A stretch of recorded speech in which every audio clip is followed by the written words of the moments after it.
going on, Rooted? It is Friday and it's time to get you a weekend workout.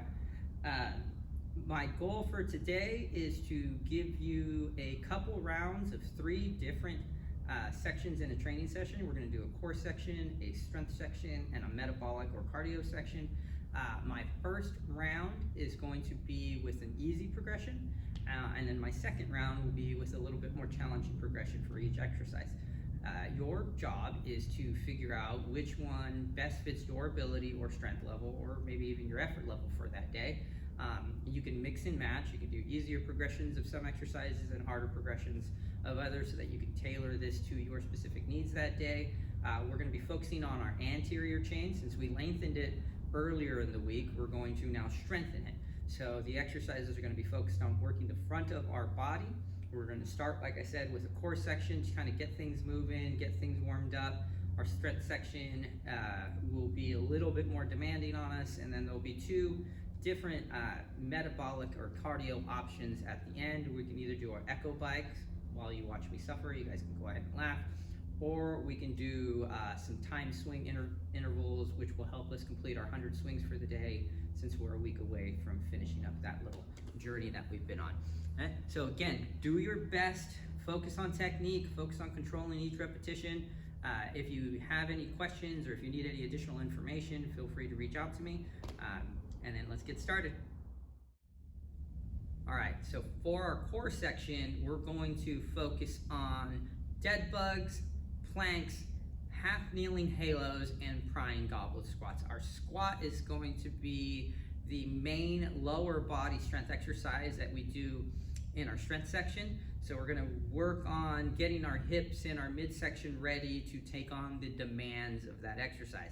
So we're going to do dead bugs. We're going to do a static dead bug the first round. Okay? We're going to do a kneeling plank, and we're going to do half kneeling halos and supported prying goblet squats. Our second round, we're going to step up the challenge on each exercise. We're going to do a moving dead bug, a hard style plank up on our toes, still doing the half kneeling halo because that's just a wonderful exercise. And then we're going to use a small kettlebell to do prying goblet squats. All right? Make sure you do the variation of the exercise that works best for you. At home, once you see what's going on, you can pause it. You can either do this section for 2 to 3 rounds, or set a timer for 10 to 12 minutes and go through the exercises as many times as you can. Now, always our focus is going to be on technique, and really you can stop this section once you feel ready to go. For most of us, it's going to be 2 or 3 rounds, but if you feel like you need a little bit more work, there's nothing wrong with doing a little more. If you're just starting out, this section by itself could be the workout. You could just go through this as many times as you want, call it a day. You will feel better, you will feel stronger. All right, so I'm going to get on my back. I'm going to get set up by pulling one knee towards my chest at a time, and I want to feel my tailbone off the ground. And then I'm going to sink my shoulders towards my hips and have my arms in the air. How far you extend the legs is going to dictate the challenge for you, but your goal should be on tailbone off the ground. I'm going to hold this for 5 deep breaths. So breathe in, breathe out, breathe in, breathe out. That's 2. Breathe in, breathe out. I'm making little adjustments as I go. You can hear my voice shaking, so breathe in, breathe out, breathe in, breathe out. And then I'm going to bring one leg down to the ground at a time and then flip myself over. You can do 10 breaths there, you can do 5, whatever's going to feel good for you. Now I'm going to set up into a kneeling plank. I want my forearms parallel to each other. I'm going to get my shoulders right over my elbows, and then I'm going to walk my knees back until I get a pretty straight line with my body to the ground. So I want to be parallel to the ground. I'm going to squeeze my glutes. I'm going to think about lengthening my spine, and I'm going to create tension here. So I'm squeezing my fists, squeezing my glutes, and I'm going to hold this for 10 seconds. So 10, 9, 8, 7, 6, 5, 4, 3, 2, 1, and relax. Good. And I'll just walk myself out of there. Remember that a plank is an exercise that's designed to teach your nervous system how to create tension. You don't need to hold it for a long time, but you do want to give a lot of effort. You want to try to squeeze and engage your body without changing the position of your hips or your spine. Okay? We're gonna move on to our half kneeling halo. I wanna make sure that I'm nice and squared up. Bottom foot is gonna be flat, so I'm not going to dig my toes in.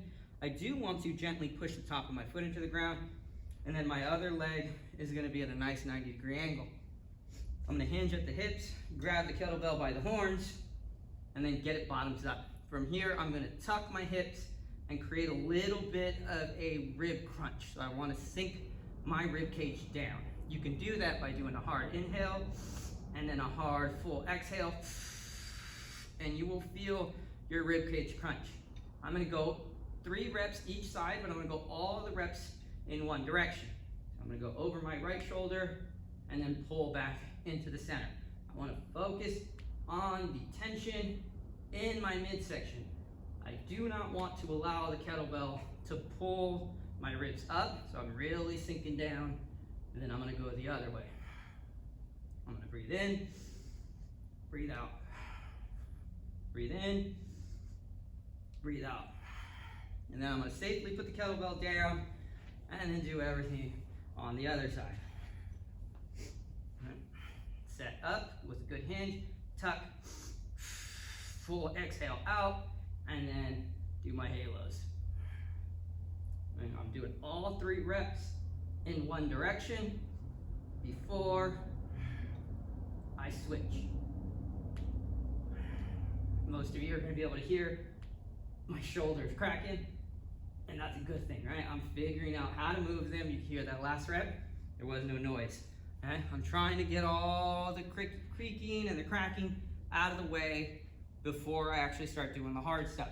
So I'm going to use this here.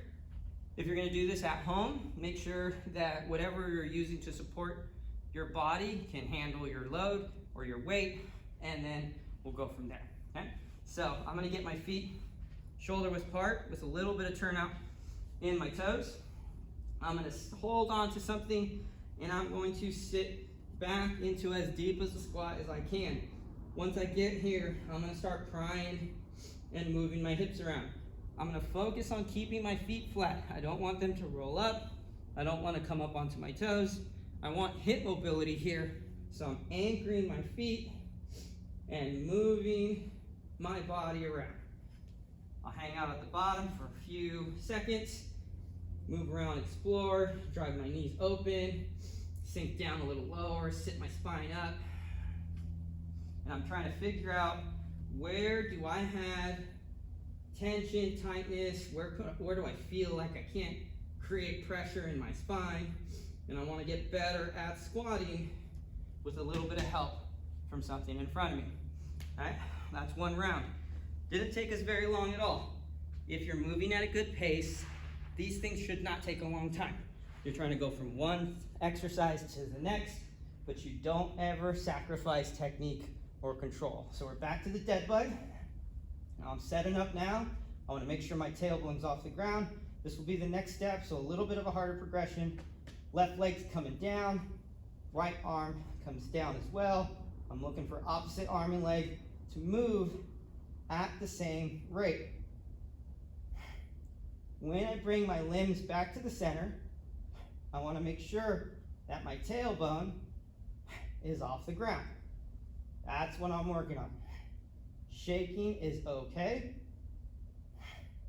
Shaking is your nervous system, oh, there it is, trying to figure out how to control the pattern. I have been up, moving around all day, but I have not challenged my midsection or my core, so I really need this before I start lifting.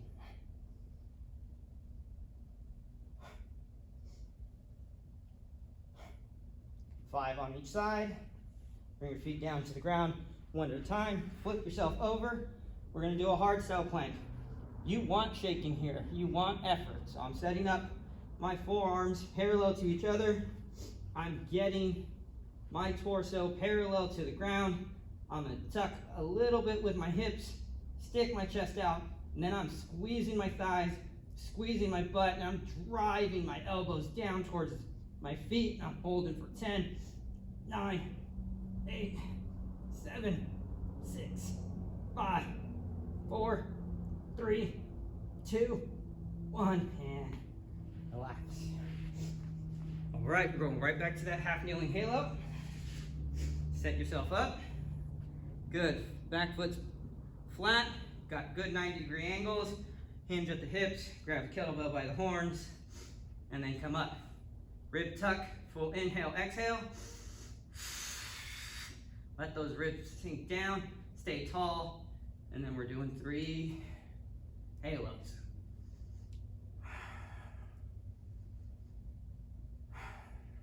And then the other way.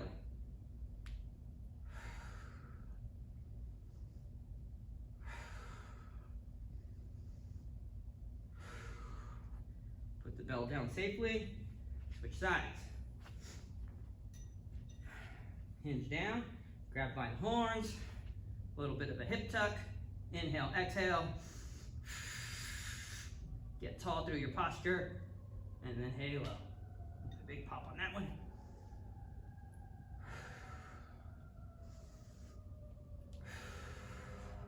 And the other way.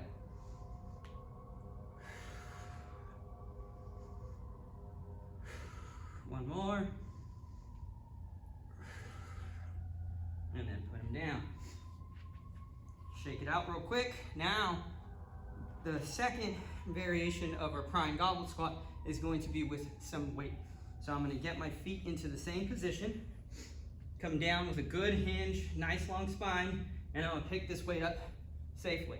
I'm going to hold it by the horns, hinge back and squat down, and I want to get my elbows right to the inside of my knees, and I'm going to push open and then lengthen my spine.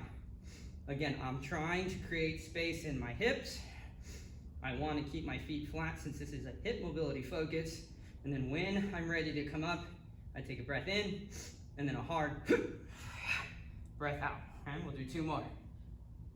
Come down, elbows touch the knees, lengthen through the spine, and then find space. Drive the knees open, pull the kettlebell apart. You can lower it and lift it. Anything that's going to help you create some extra range of motion in your hips. And when I'm ready,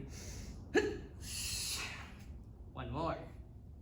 Come down, drive the knees out, long spine, move around, find space. Arms go long, hip hinge to put it down, and there you go. So that's your core section. Pick whatever variation you want. You can pause the video now and go through that 2 to 3 to 4 times, or set a timer for 10 to 12 minutes and go through your specific progression that works best for you until you feel ready for the next one. All right, so you've gotten done with your core section, you're ready to go, body feels good, you probably generated some heat, so we're ready to move on to the strength section.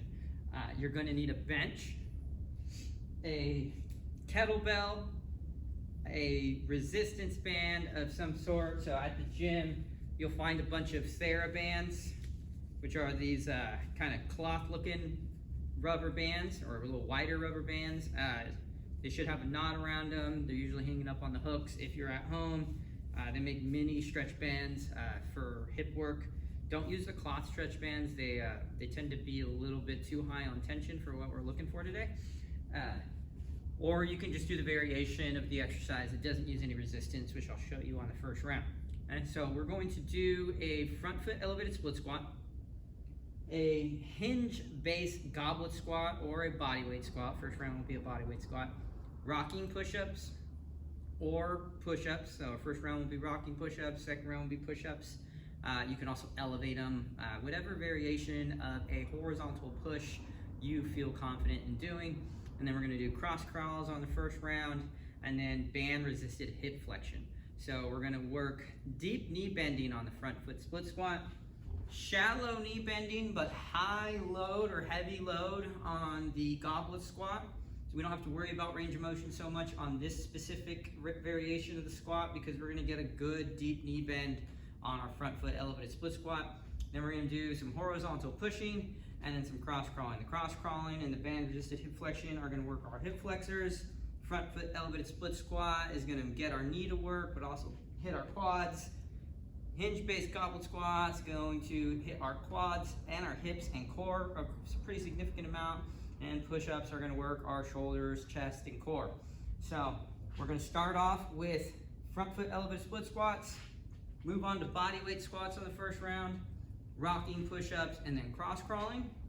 We're going to loop back to the front foot elevated split squats, do our weighted squat, regular on the ground traditional push-ups, but with a really high emphasis on keeping a solid plank. And then we're going to do some resisted hip flexion. All right, so you're going to find what variation of each exercise works best for you. Remember that on your front foot elevated split squat, you make this less challenging by increasing the height of the object that your foot is on. Okay? If you want more of a challenge than the bench, then you'll move on to one of the small plyo boxes, or maybe even on to the ground, but you're gonna have to listen to your body and do what works best for you. So I'm gonna do right leg first, put my right foot up on the bench. I'm gonna actively come up onto the ball of my back foot. I'm not worried or concerned too much about my front heel coming off. If you feel unstable with your front heel off, we have the wedges here at the gym. At home, you can slip like a book or something underneath your foot. I'm gonna drive forward into my front leg. When I get in here, I want to maintain this deep knee bend, and I'm going to actively drive through that back leg. That's one. We're going to do 3 reps here. Come forward, get my deep knee bend, and then work through that back leg, create tension. That's 2. One more. Come forward, tension on that back leg, and 3. Good.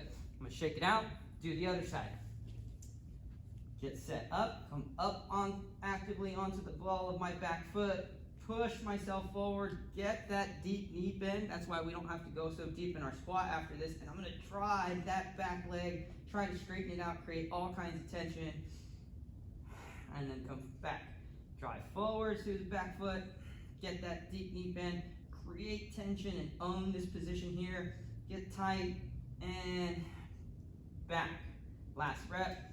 Come forward, hold, lengthen through that back leg, squeeze your hips, don't let your body lose range of motion here, and then come back. Okay? We're going to shake it out here. We're going to do a hinge-based body weight squat. So I'm going to have my feet hip width apart with a little bit of turn out in my toes. I'm going to place my hands together like I'm doing in a praying position, and I'm going to push my hips back until my elbows touch the inside of my knees, and then I'm gonna breathe in, breathe out. If you're doing body weight squats, you're gonna end up doing 10 reps. That's 3. At the top, I'm squeezing my hands together. I'm trying to create some tension in my midsection.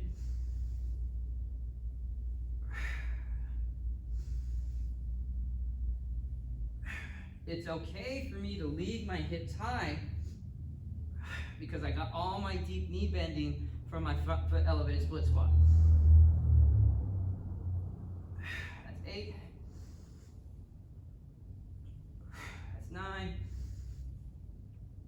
And then this last one, really own that top plank, squeeze, squeeze, squeeze, and then relax. Moving on to our rocking push-ups. I'm going to lay down on the ground. My feet are going to be shoulder width apart.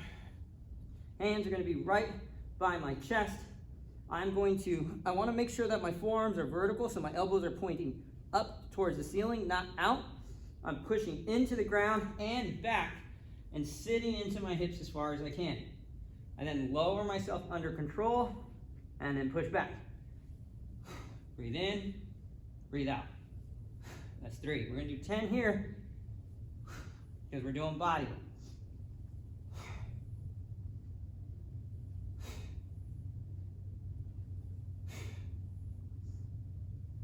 8,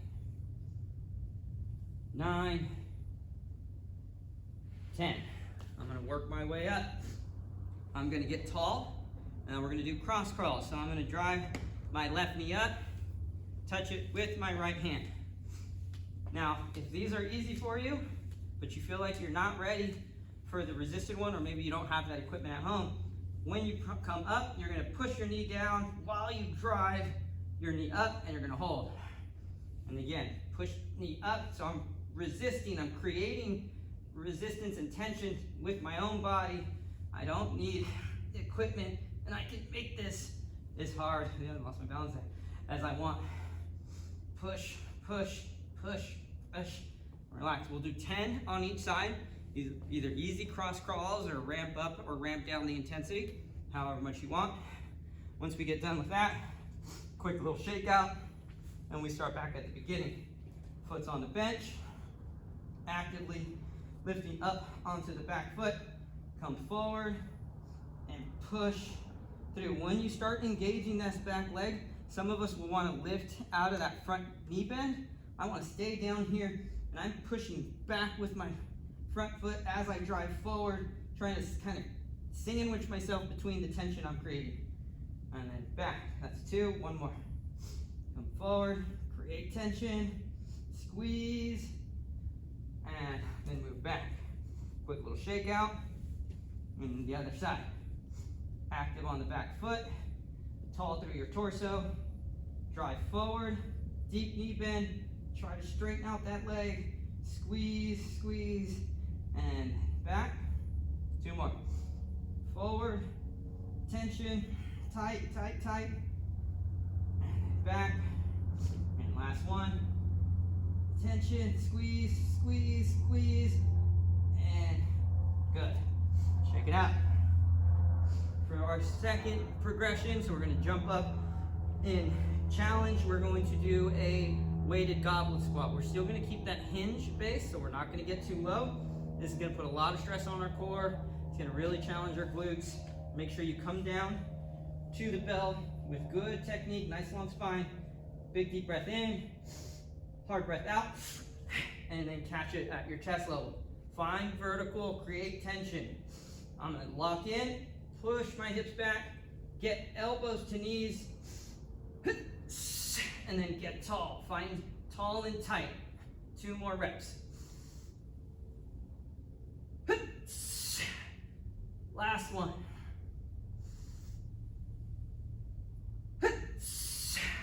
When I put it down, arms go straight, good, clean hip hinge, and then stand up. Once the weight's on the ground, that's when I get to relax, not until then. Shake out the arms. We're gonna do 5 push-ups. We want a nice straight plank, or as straight as we can get. So I'm gonna get my hands about shoulder width apart. When you're at the bottom of your push-up, you want your forearm to be vertical. You don't want it winging out. You don't want it to be angled back. That means your hands are too high. You want nice straight forearms. So I'm gonna get locked in. Get nice long posture, as good as I can get. Lower myself down by breathing in. Breathe out. Drive through the ground. 4 more. Breathe in. Breathe in. 2 more. Breathe in. Last one.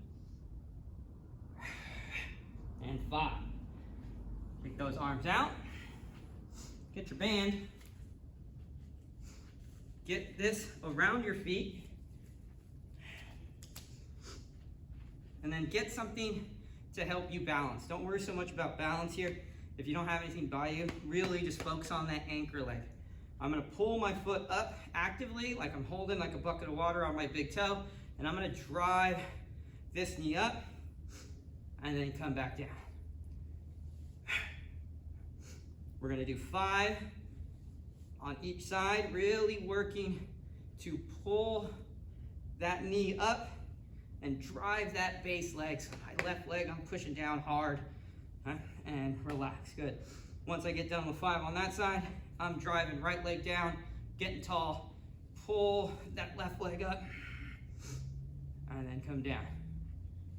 Pull up, down. 3 more. Pull up, down. Last 2. The more you tense up your free arm, it's gonna help you generate some tension in your core. And good, you just don't want it to spill. I was making a little bit of a face, but you don't want it to spill into your neck. You don't want it to get tight up in your shoulders. You're trying to funnel your strength to the middle of your body so that you feel stable. All right, so that's our 2 rounds. pick what variation works best for you.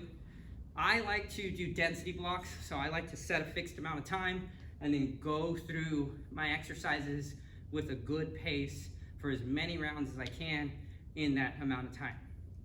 You can also do this for 3 to 5 sets, whatever works best for you based on the time you have this weekend, so you can still have enough time to prep and watch the game. It's all about priorities. So give this a go. Give yourself a little bit of time, pause, do whatever variation you want, and then get after it. Okay, you have completed your core section and your strength section. A good amount of time for that strength block is 15 to 20 minutes. I feel that those are the density block lengths that let me get a lot of work in without suffering any technical breakdown. Make sure you listen to your body though. We are going to run through 2 different cardio or metabolic variations. We're going to use the same rest or work and rest ratio on both exercises.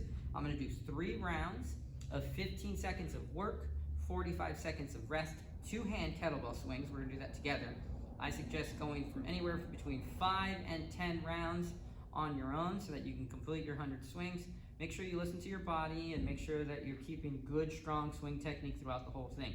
On my 45 seconds of rest, I'm not just going to stand around. I'm going to be moving. I'm going to be doing fast and loose. I'm going to be keeping my body engaged with what I'm doing and allowing my heart to recover while still doing some type of low intensity movement. Okay? We're going to do 3 rounds together, and I'm going to take a break, cut the video, put some shoes on, and then we'll do 3 rounds together on the Echo Bike. The Echo Bike, we are going to do only 3 to 6 rounds because this is going to ask a little bit more in terms of effort, but it also lets us get away with pushing harder because it's a much safer way to drive that metabolic process. So I'm going to use the big interval timer at the gym. If you're not sure how to set this up, make sure you reach out to me and I'll give you a little tutorial. Okay? We're going to get ready here. It's going to give me a 10-second countdown. I'm going to get myself set, feet hip width, shoulder width apart, good hip hinge. Tilt that bell, 2, and go. 1.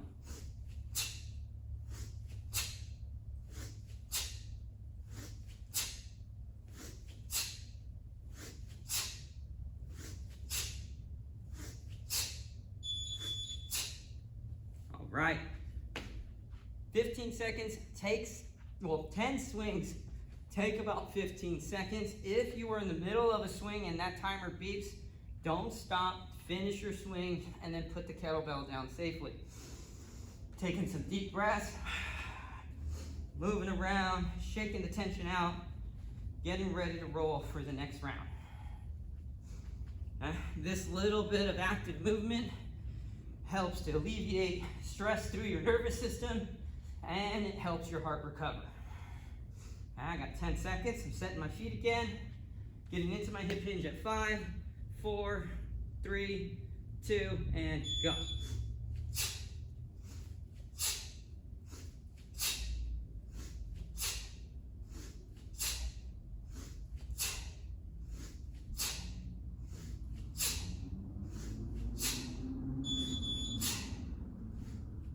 And that's 10, and probably 11. Shaking it out. Since our last weekend workout video, I have been really focusing on keeping my arms straight. That is the benefit of videoing yourself when you're training, is you get some feedback in real time, and then the next time you're in the gym, or the next time you're moving, you get to make adjustments.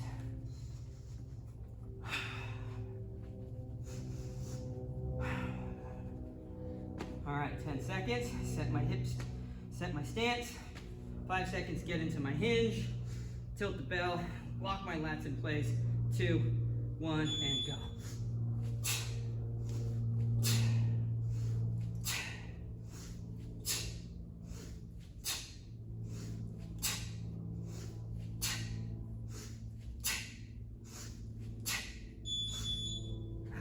Here you go.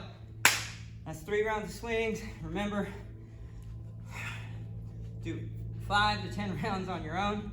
If you swing really hard, if you're swinging powerfully, you're gonna get your heart rate up. Doesn't really matter how many reps you do, okay? Technique and power, always. So I'm gonna let my heart rate cool down a little bit. We're gonna get on the bike. So. All right, so I always say that workout clothes is clothes you work out in. This actually might change my thought process on that. So we're gonna get onto the Echo bike. We're still doing 15 seconds of work, 45 seconds of rest. We're only gonna do 3 to 6 rounds on this. This is much more challenging on your cardiovascular system than swings are, but not as challenging on your muscular system as swings are, right? So you're gonna get more of a heart rate hit. If that's what you're looking for, this is gonna be your option. If you're looking to develop power while getting a little conditioning work in, the swings are gonna be your better bet. You don't wanna go all out on this. You're looking for about 75 to 85% intensity for the 15 seconds. If you're new, you're probably gonna go less than that. Maybe it's 60 to 75% of your all-out effort. That is hard to judge in the beginning. So if you feel like your heart rate's getting out of control, if you feel like you couldn't do another round, call it, and then next time you do this training session, adjust your intensity so that you can complete all the rounds. We're gonna do 3 rounds together.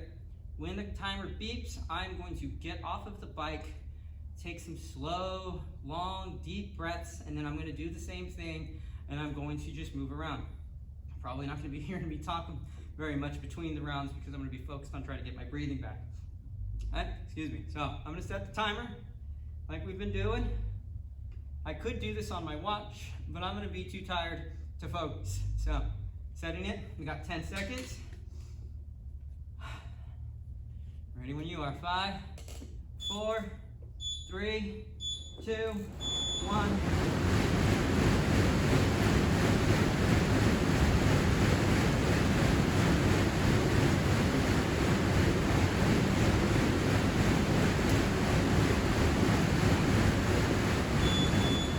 All right. Between rounds, I'm breathing. I want a little bit of a forward lean when I'm doing the Echo bike because I want to be able to dig and push and pull through my arms.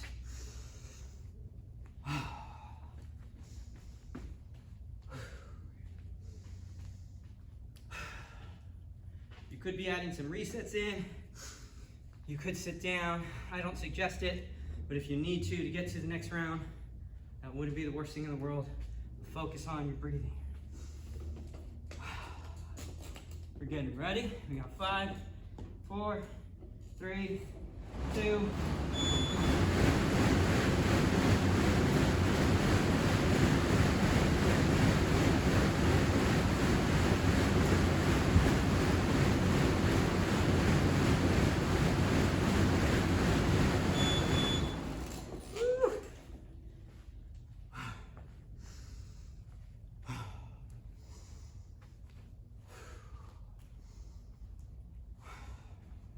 The struggle is real.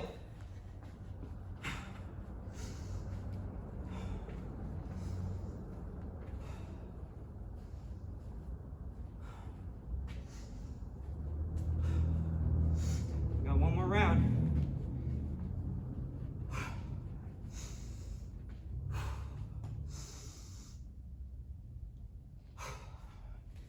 All right, the hardest part is getting back on the bike. 5, 4, 3, 2, go.